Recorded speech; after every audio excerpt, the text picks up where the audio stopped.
Hello. I'm watching science videos and commenting on them, or reacting, as it were. Anyway, let's get to it. Hey everyone, just letting you know that there's new limited edition merch at the merch store. More info at the end of the episode. So, you've decided to jump into a black hole. Good news. As long as the black hole is big enough, you can sail through the event horizon without harm and get to experience the interior of the black hole before you're annihilated by the central singularity. Or so we once thought.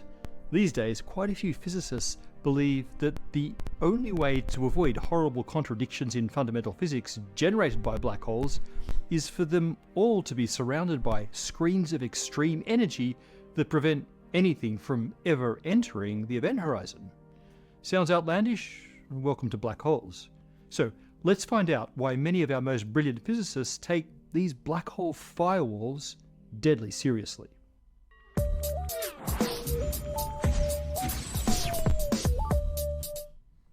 Einstein's general theory of relativity has been wildly successful at describing the behavior of space and time and gravity, and its crazy predictions have been verified over and over, from time dilation to black holes to gravitational waves.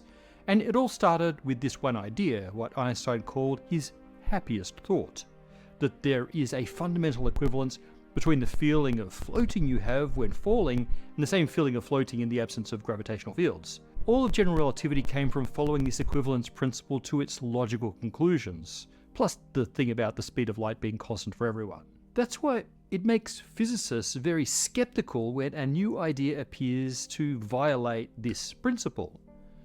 But what if the alternative to violating equivalence is violating something that's maybe even more fundamental? In recent episodes, we saw how the prospect of black holes either destroying or duplicating quantum information violates something called unitarity, which is as foundational to quantum mechanics as the equivalence principle is to general relativity.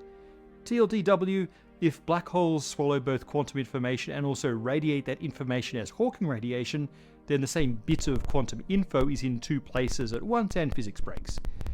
But if you don't let quantum information fall into the black hole in the first place, then you violate the equivalence principle, because this principle tells us that nothing special or weird should happen to anything falling through the event horizon, as long as that horizon is large enough that there's no observable tidal force. This catch-22. So, he said nothing. If the black hole's big enough, the tidal forces right outside the event horizon, basically the strength of gravity. If your feet were right by the event horizon, the gravity at your feet and head wouldn't be too different.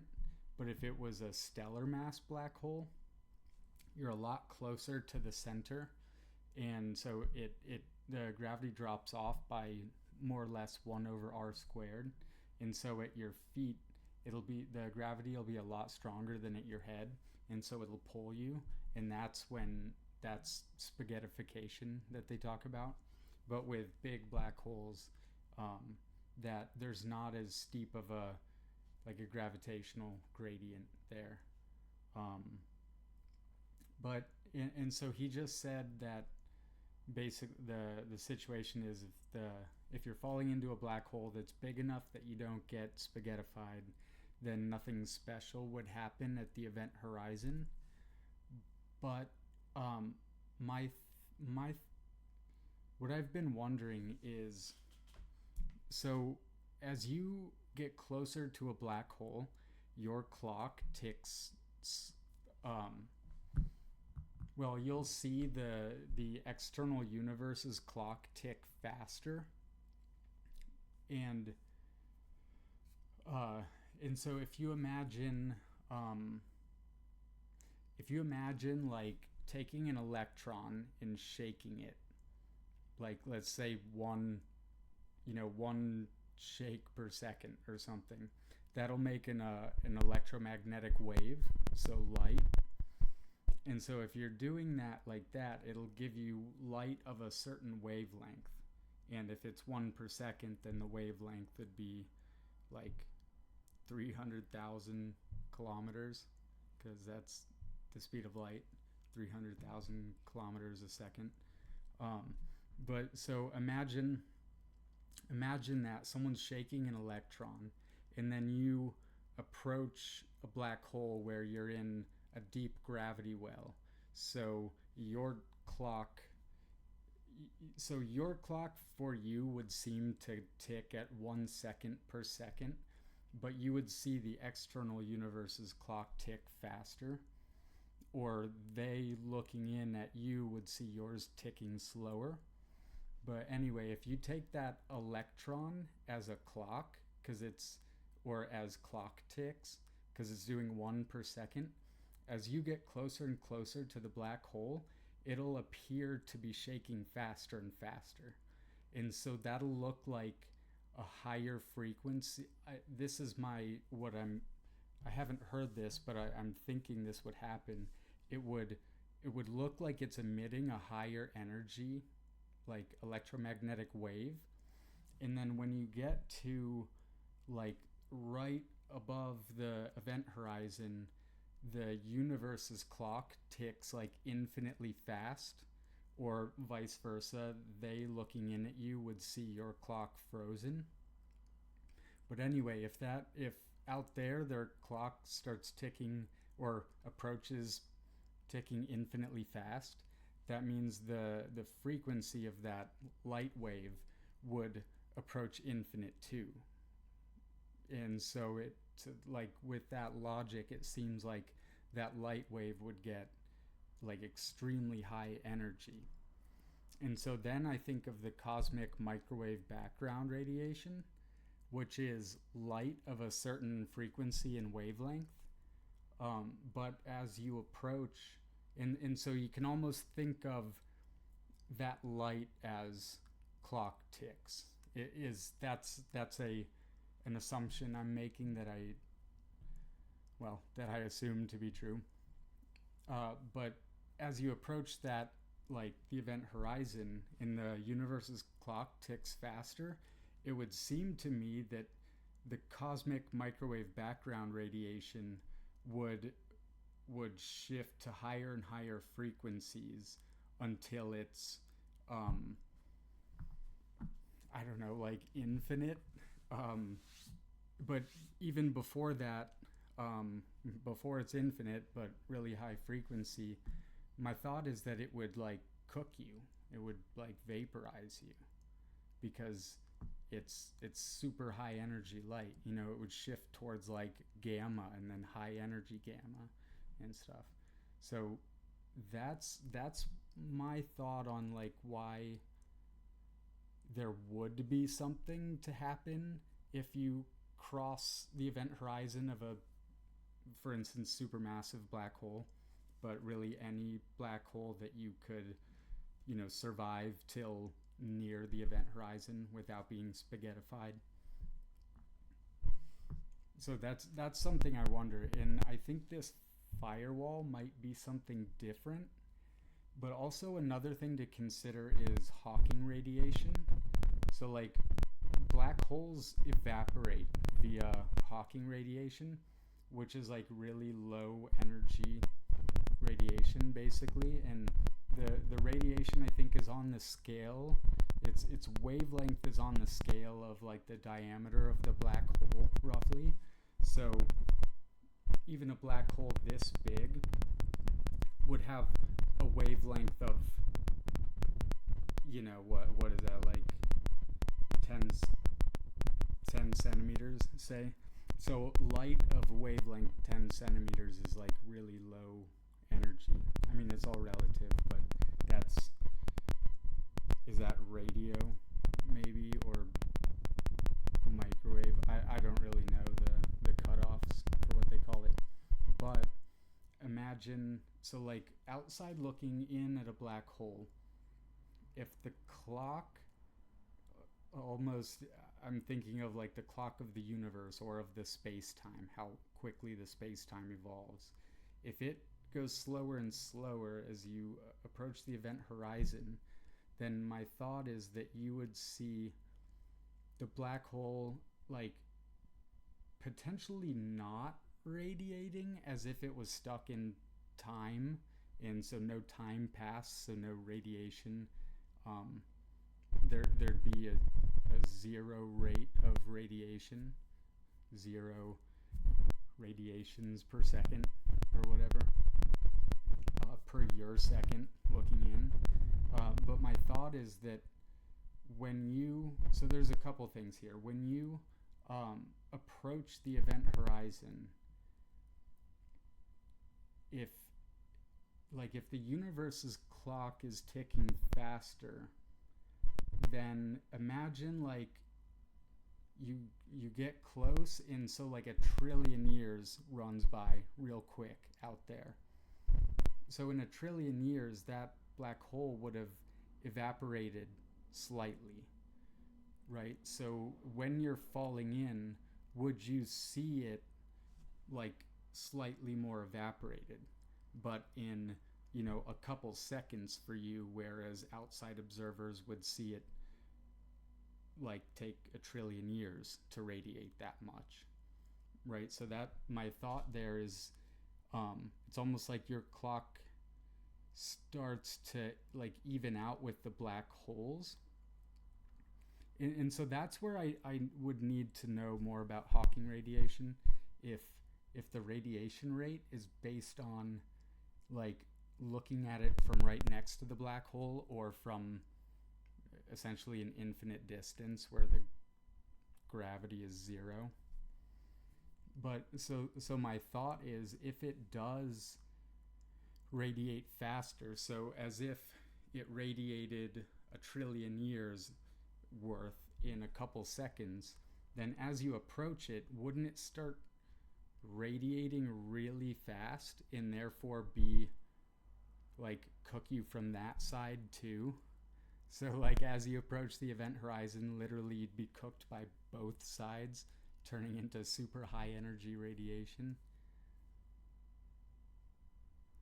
I don't know. That's the logic I put together anyway. I don't know if it's plausible, but I certainly I don't know that much about Hawking radiation, and I have a slightly disparate understanding. I feel like I have some understanding of it as particle radiation, and some as wave-like radiation, and even at that, I don't know if they talk about it taking supermassive black holes, or the biggest ones, taking a Google years to evaporate, so 10 to the 100 years, which is a long time. But my assumption with that is that that's the time an observer far away looking in would count for it to evaporate. But its clock that it's right next to, at least, the clock of the space-time right outside the event horizon, its clock, if it's ticking infinitely slow, then it looks like the universe is ticking infinitely fast, which means that Google years would go by in an instant. So that, I don't know, that almost makes it look like you couldn't even cross the event horizon, because it would evaporate and shrink away from you almost, but probably would cook you pretty intensely on the way, so you might not experience it. But that's what I wonder, if maybe even you couldn't cross it, because it would evaporate right in front of you. We'll see. To violate unitarity or equivalence is the black hole information paradox. One way around this is to argue that qubit duplication is fine as long as there's no observer, no conceivable reference frame that can access both versions of the information.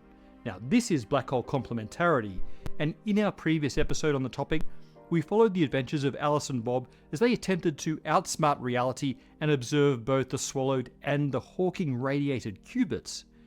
But reality was too smart for them. It seemed impossible for one observer to ever see duplicate qubits. For a while, this black hole complementarity was thought to have solved the black hole information paradox. But it turns out that it's not as neat a solution as we once hoped.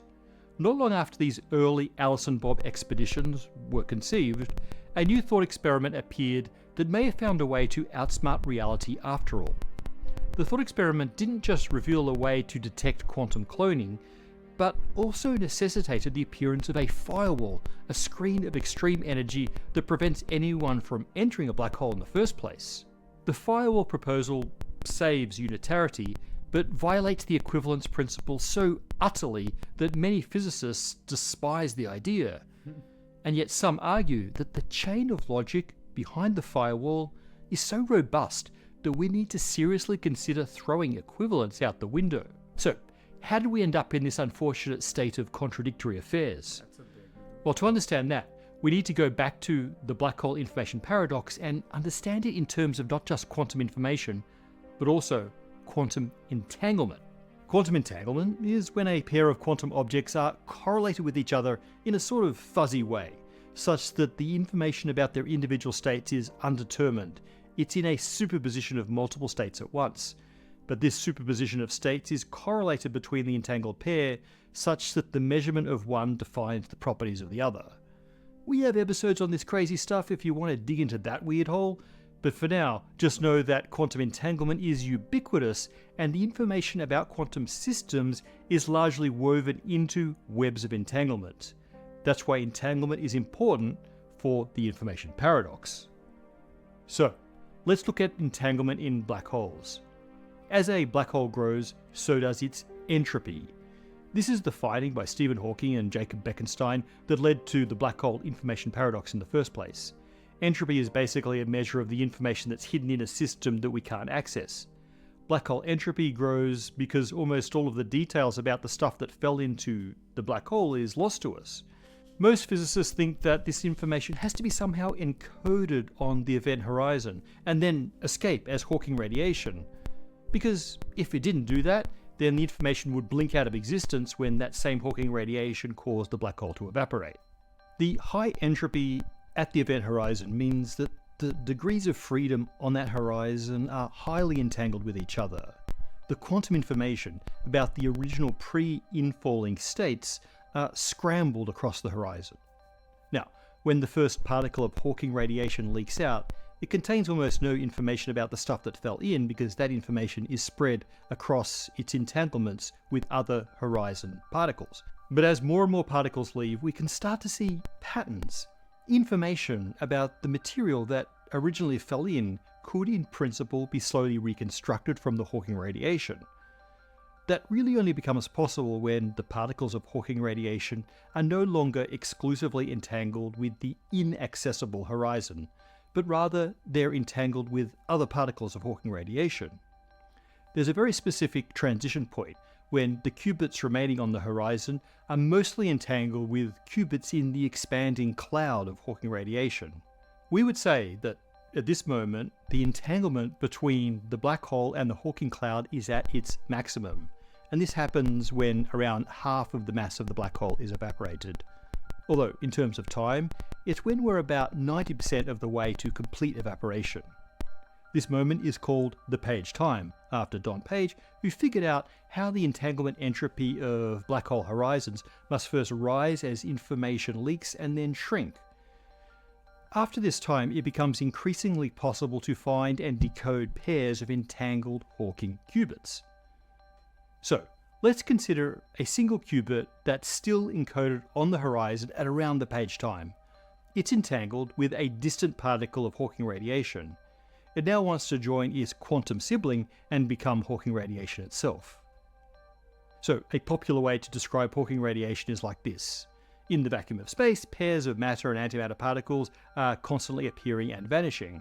If this happens at an event horizon, one of these virtual particles can be captured, leaving the other free to escape and effectively become a real particle of Hawking radiation.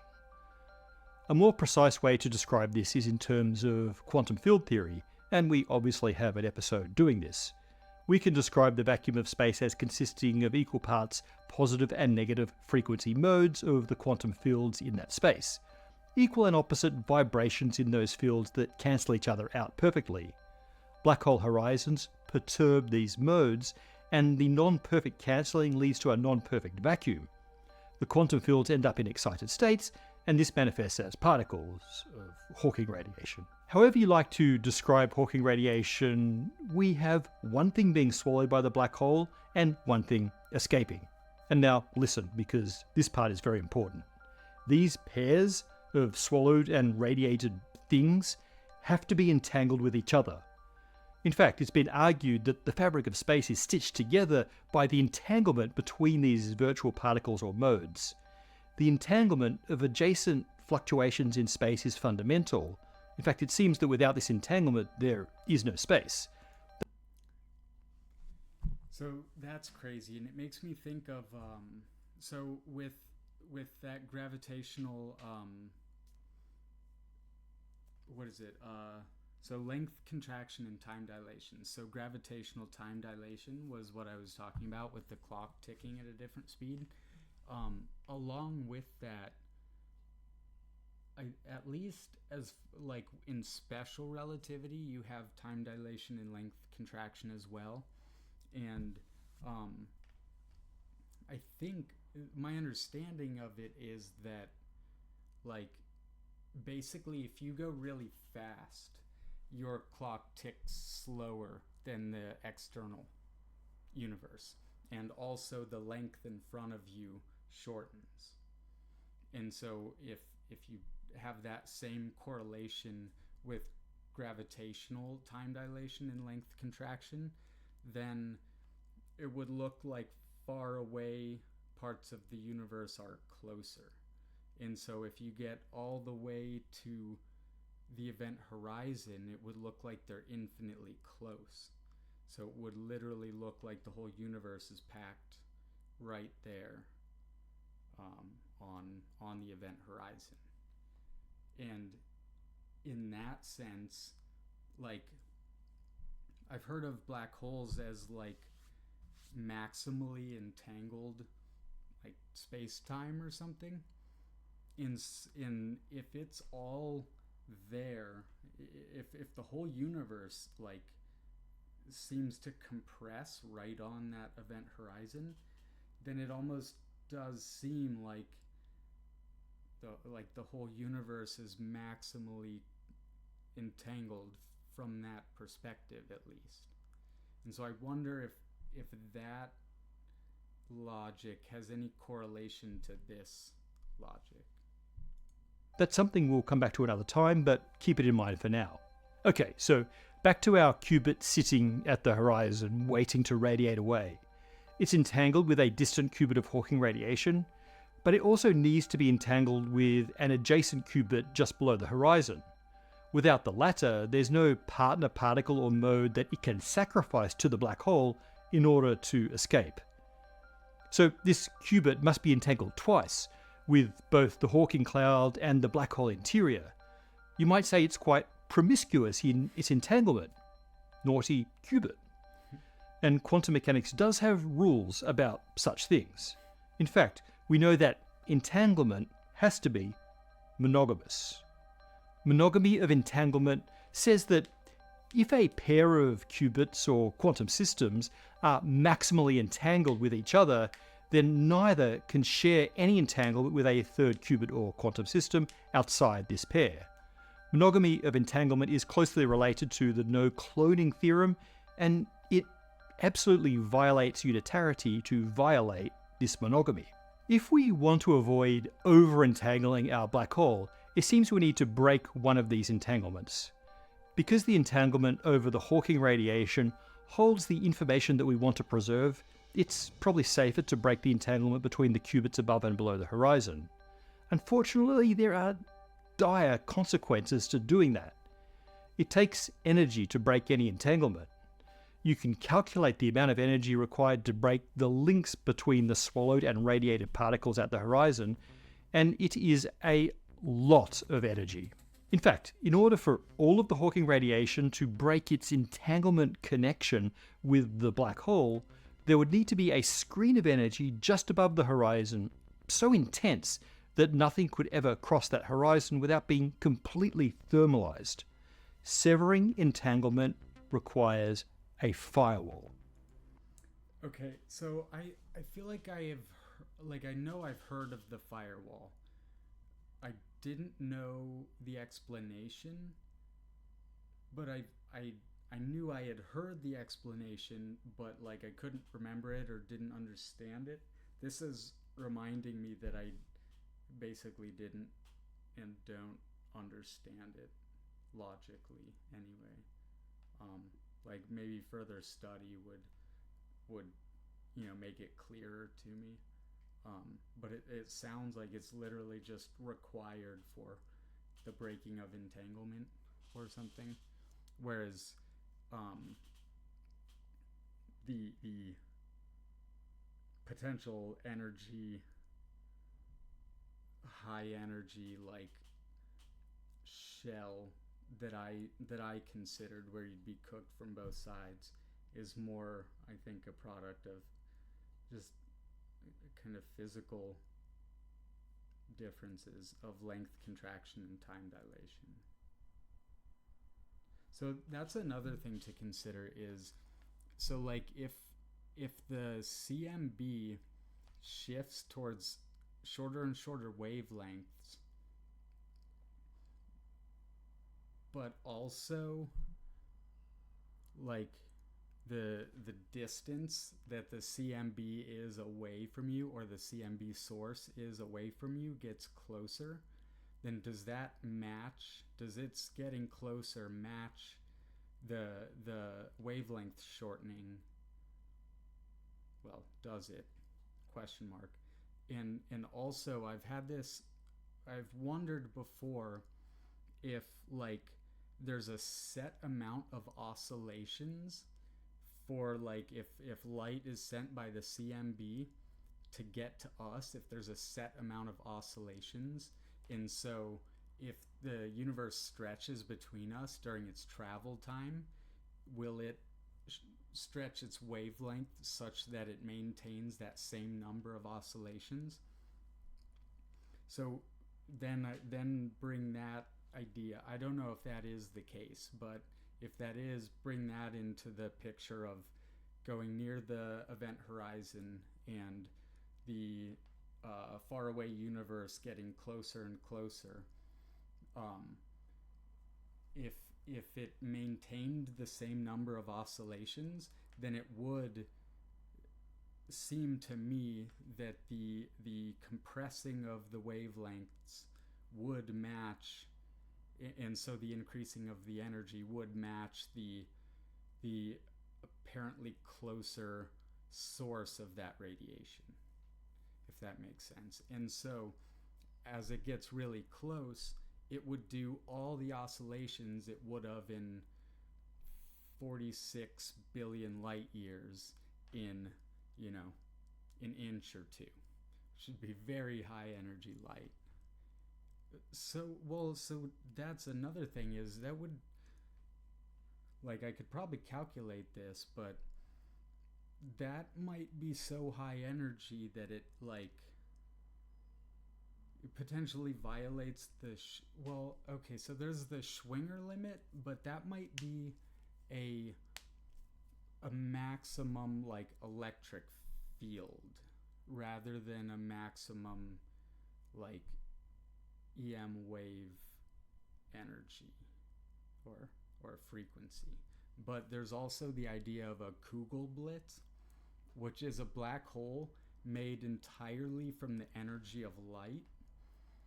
And so if that gets so high energy that 46 billion light years of oscillations gets compressed into a couple inches, would that be such high energy that it produces a black hole?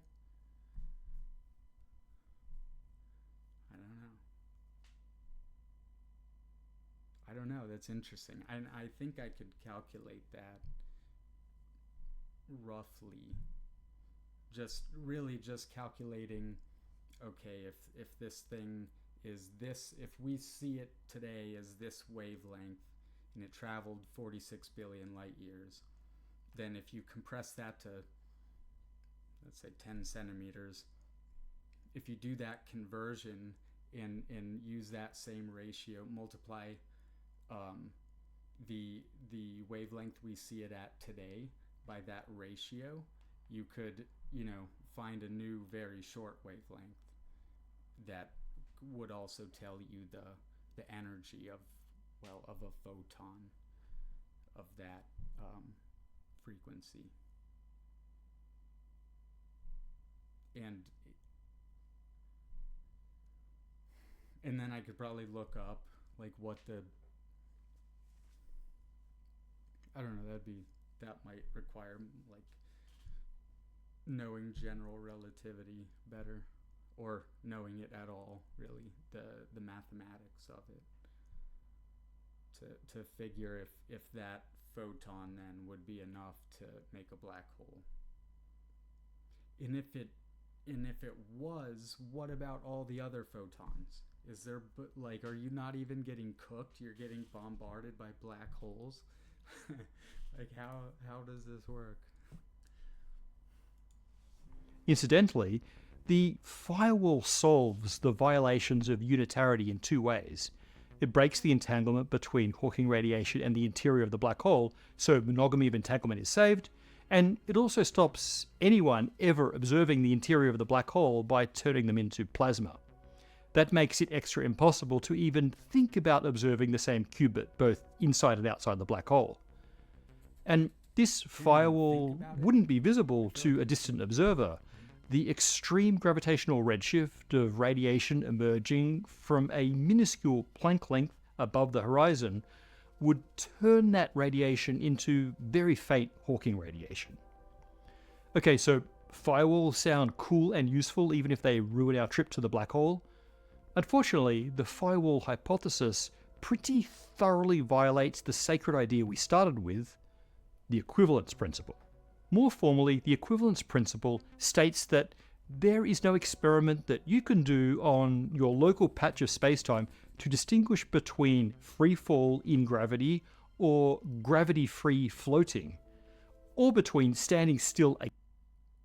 So the equivalence principle is basically, it's what Einstein used to connect like acceleration and gravity, basically saying that if you're standing on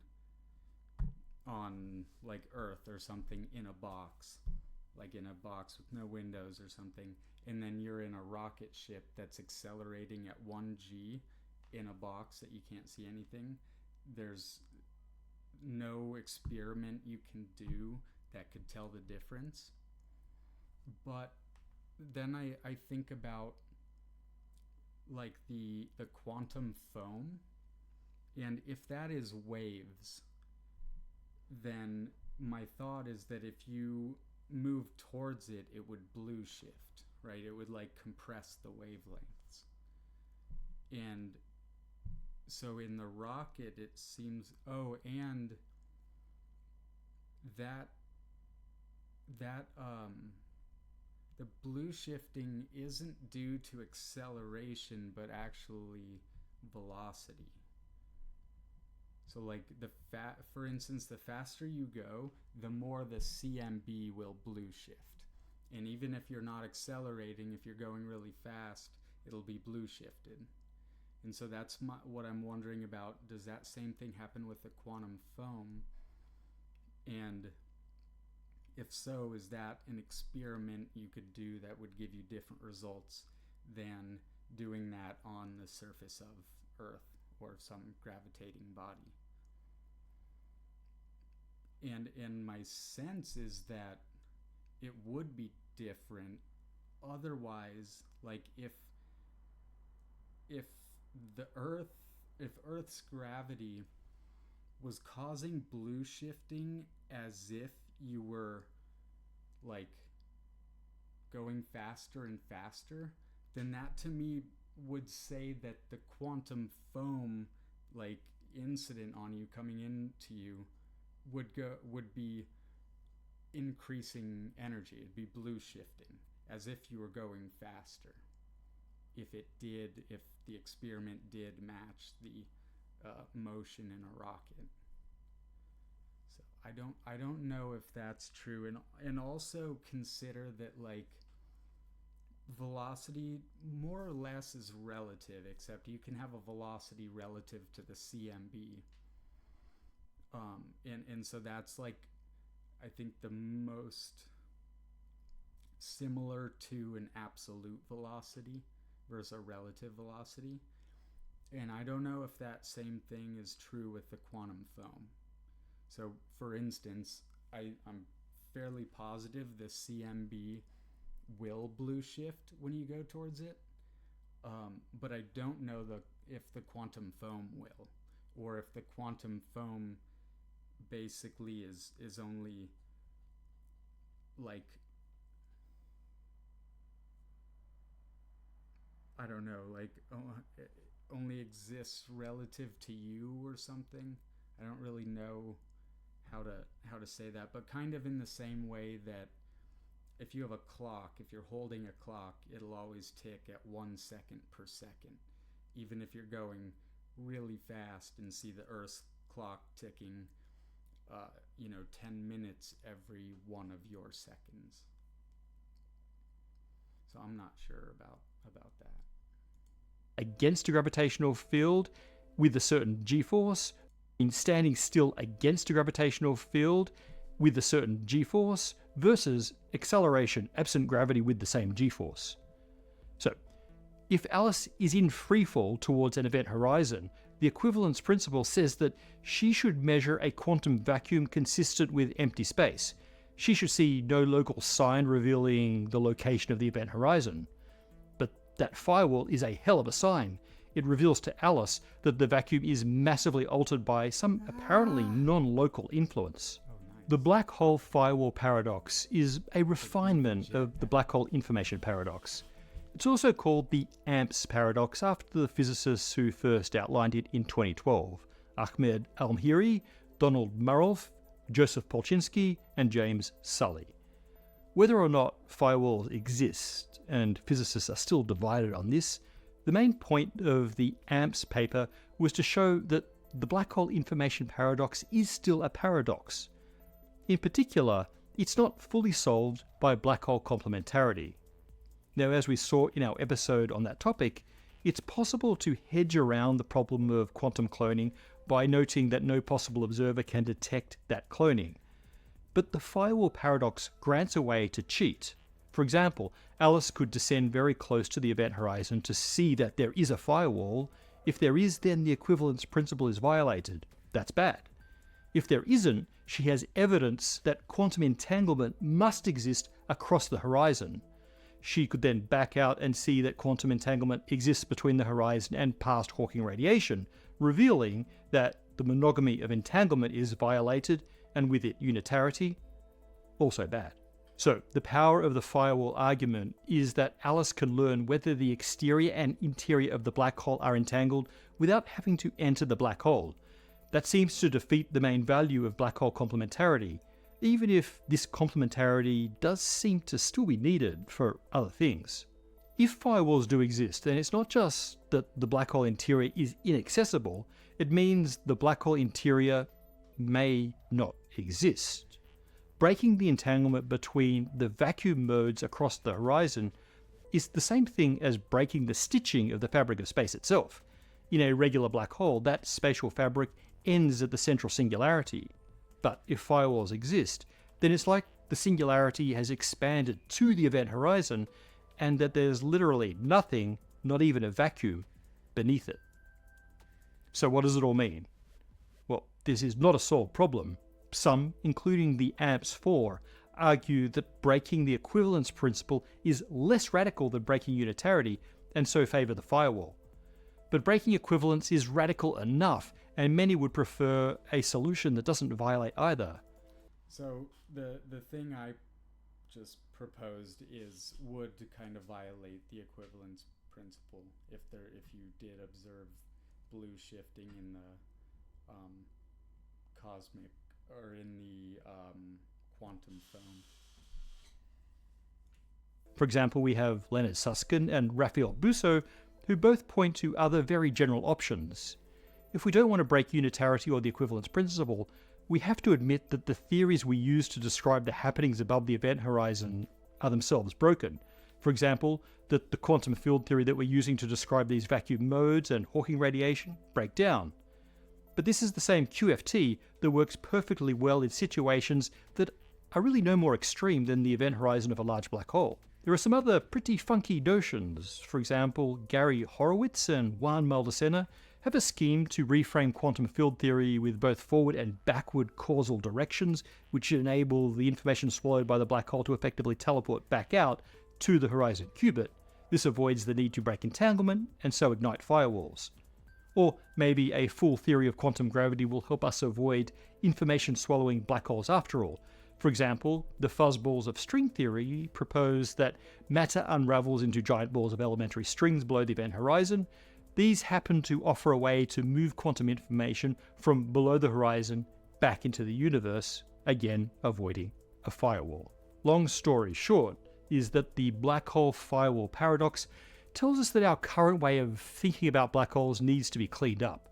Many believe that this little glitch in the consistency of our best theories of nature is the most promising path to a deeper theory that could unite quantum mechanics and general relativity.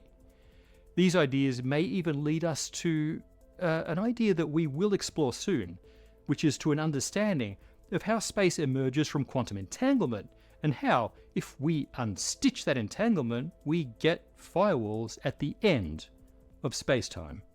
12 years ago, on July the 4th, 2012, the ATLAS and CMS collaborations announced the discovery of a new particle to a packed auditorium at CERN. It was revealed to be the Higgs boson, the particle that makes the existence of matter and interactions as we know them possible. To celebrate the fireworks of that collision, we've designed our very own limited edition UV glow print Higgs t-shirt and hoodie. Both the t-shirt and hoodie are UV charged, so after being out in the sun, they'll begin to glow. Because of the UV printing process, we're only able to print a limited number. If you'd like to receive your shirt before July 4th, then you need to put in an order by June 23rd. Check out pbsspacetime.com/shop to see them. There's a link in the description.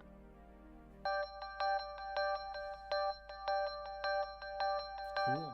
That was sweet. I don't know. I have a lot of questions about black holes. For someone who hasn't even taken general relativity. But I have a feeling that if I took general relativity, I might be even more confused.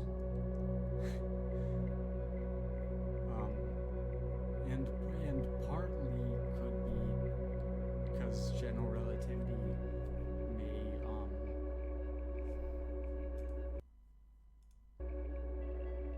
may well be incomplete or wrong or break down at the event horizon. It may not. I haven't heard that it does. I've heard that it does at the singularity.